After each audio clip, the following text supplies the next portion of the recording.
Денеска во светот има околу 1500 активни вулкани, од кои 50 еруптираат секоја година. Најмалку 500 милиони луѓе живеат во близина на активни вулкани денес. А сега да видиме кои се различните делови на еден вулкан. Растопената карпа која што се наоѓа внатре во вулканот се вика магма.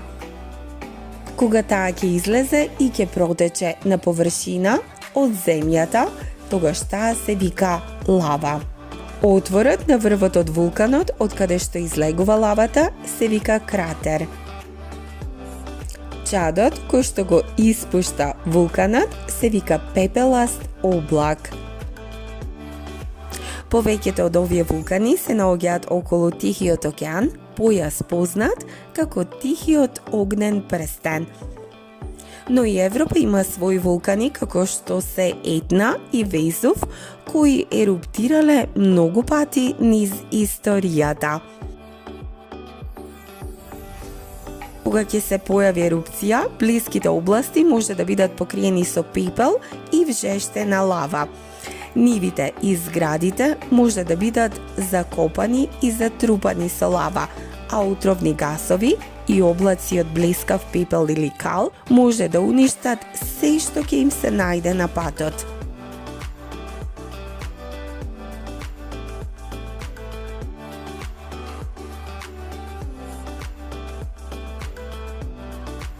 Вулканите се многу опасни, но што прави човекот за да се заштити од нив? За среќа, сателитите се тука да помогнат во идентификување на најопасните вулкани.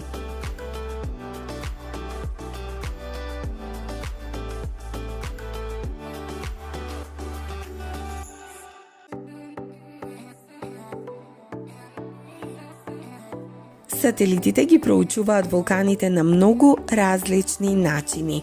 Камерите покажуваат текови на лава и облаци од пепел. Инфрацрвените инструменти откриваат жешка лава што се издигнува на површината. Радарот може да го види дишењето на вулканот, додека стопената карпа се движи во него.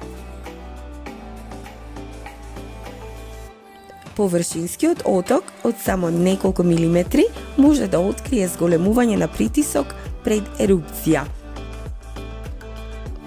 Останатите сензори ги идентификуваат гасовите и частичките што се ослободуваат во воздухот. Таквите податоци спасуваат животи и помагаат да се предвиди кога ќе дојде следната ерупција. Сателитските мапи на оштетените области помагаат во спасувањето на луѓето.